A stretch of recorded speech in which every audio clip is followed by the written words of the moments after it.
Okay, good morning. So today I will first I will solve your doubts. Then we will discuss on continuity and differentiability, and some homework will be given to you. First question, which was asked as a doubt, 14th question of first example of relation function. Let L be the set of all lines in x by plane, and R is the relation in L defined like L1 L2 belongs to L. This implies L1 is parallel to L, यानी दो line parallel हैं तो उनका order pair R में आएगा। हमें बताना है कि इक्विवेलेंस रिलेशन है कि नहीं, और set of all related line to the this line by equation 2x+4। मुझे लगता है शायद इसमें डाउट हो रहा होगा, ये समझ में नहीं आ रहा तुम लोग, जबकि बहुत ही सिंपल चीज़ है। Okay, so look here, first thing very simple, जैसे डिफाइन है, मान लो कि L1 L में एक लाइन है। L क्या है? Set of all. L is क्या है?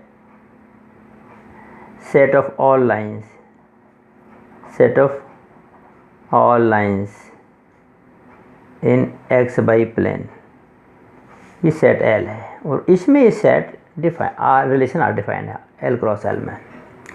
तो L1 हमने इस L के कोई लाइन ली, तो since every line is parallel to itself, L1 parallel L1, it means L1 comma L1 belongs to R।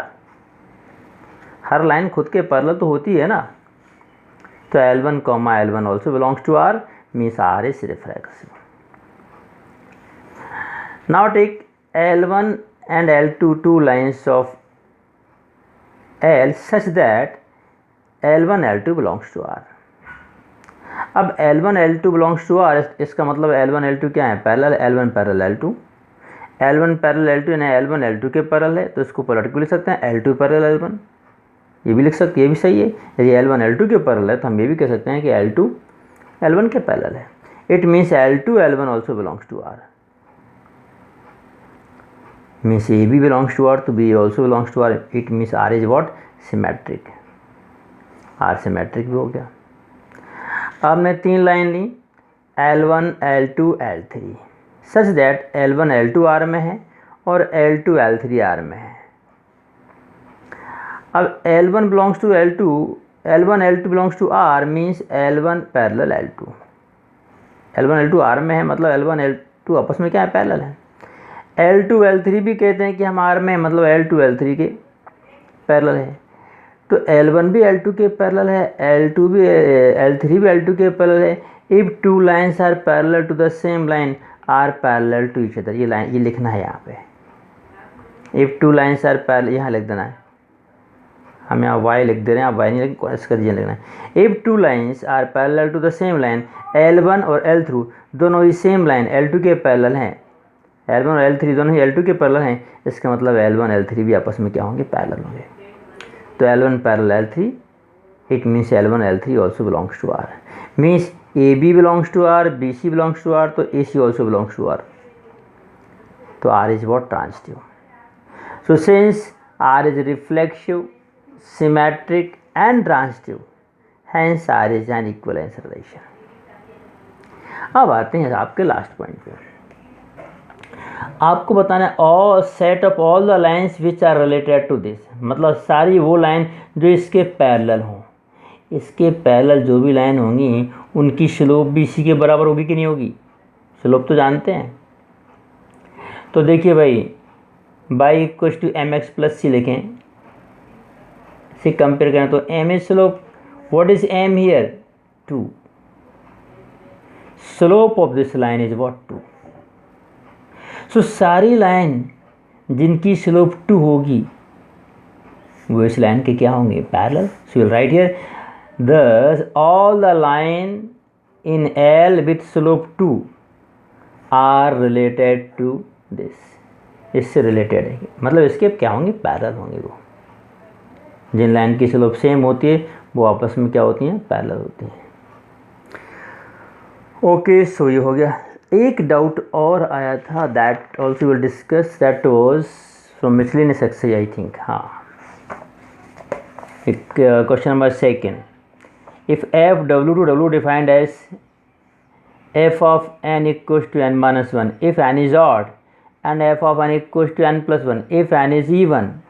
हमें बताना है कि ये इन्वर्टिबल है। इन्वर्टिबल से मतलब है ये 1 1 ऑन टू बोथ है, ये बताना है। तो अगली एक्सरसाइज जो हमारी है 3.4 जो हमने छोड़ दिया है, उसके क्वेश्चन भी यहाँ आ सकते हैं। बस उसमें क्या होता है, show that this function is invertible. तो इन्वर्टिबल होने के लिए क्या है, 1 1 ऑन टू बताना पड़ता है, और 1 1 ऑन टू बताना हमने सीख लिया है। तो उसका first part they can ask, so you have to practise all those question also. So function is defined like this: f of n equals to n minus 1 if n is odd and n plus 1 if n is even। चलिए हमें बताना है f is both 1 1 and on 2। सबसे पहले लेते हैं if n1 n2 मान लो both are odd हैं, दोनों ऑड हैं, n1 n2 जो नंबर है दोनों ऑड हैं। तो f of n1 equal to f of n2, तो ऑड में कैसे डिफाइन है, n माइनस 1, तो हो जाएगा n1 minus 1 n2 minus 1 minus 1 cancel, n1 equal to n2। ठीक है, तो f of n1 equal to f of n2 है, तो n1 इक्वल टू n2 आ रहा है। दोनों इवन ले लिए इसी तरीके से, तो f of n1 equal to f of n2 लिया, तो n1 plus 1 n2 plus 1 means n1 equal to n2, 1 1 cancel. Image same है तो एलिमेंट सेम है। अब सवाल उठता है कि n is odd n2 is even, दोनों अलग अलग हैं। n is odd n2 is even. अब देखना इसको मैं कैसे समझा रहा हूँ, अब मैं अलग तरीके से। अब n इज ऑड और n2 इज इवन, तो इसका मतलब n1 और n2 आपस में इक्वल नहीं है। यदि ये दोनों इक्वल नहीं है तो इनकी इमेज भी इक्वल नहीं होगी, इनकी इमेज भी इक्वल नहीं होगी। कैसे, मतलब इसका मतलब हो जाएगा कि इक्वल एलिमेंट की इमेज भी सेम हो सकते हैं।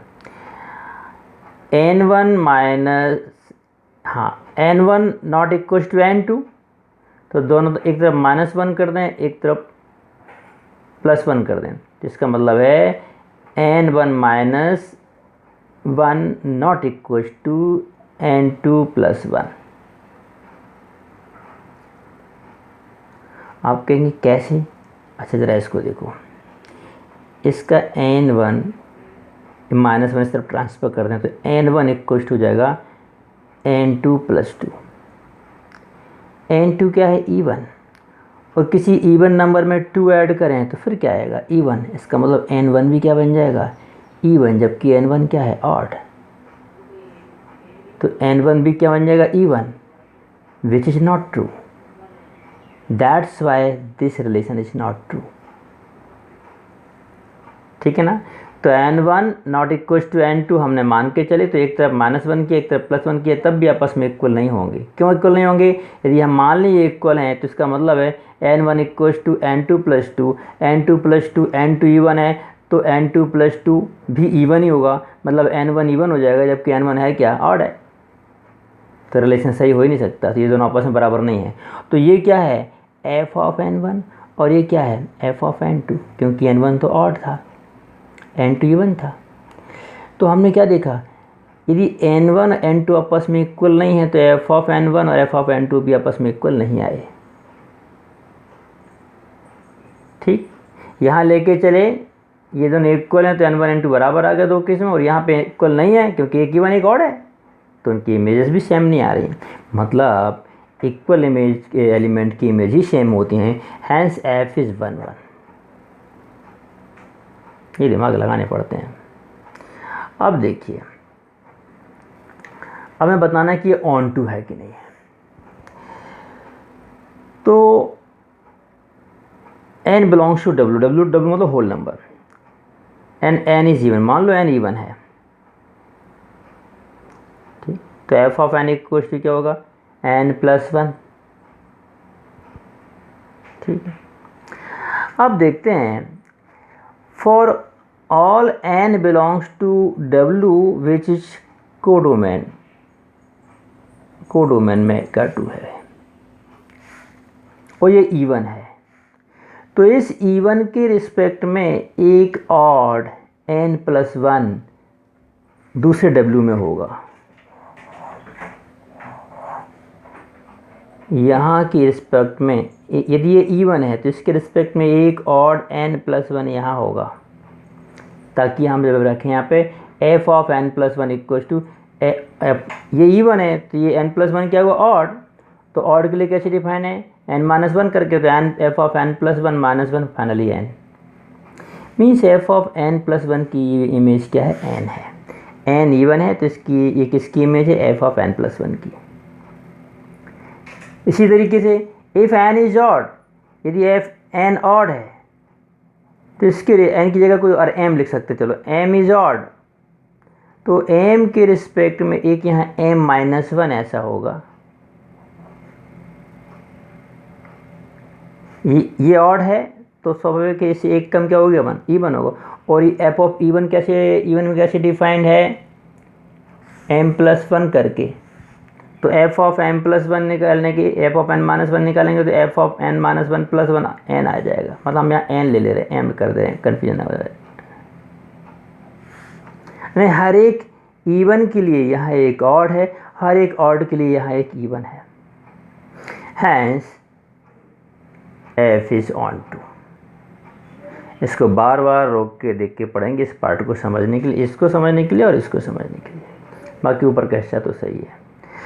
ओके, सो इसको आप लिख लें, कॉपी कर लें अच्छे से, और बाकी मैं अगले वीडियो में थोड़ा कंटिन्यूटी और डिफरेंशिएबिलिटी को डिस्कस करने जा रहा हूँ। Okay, thank you very much.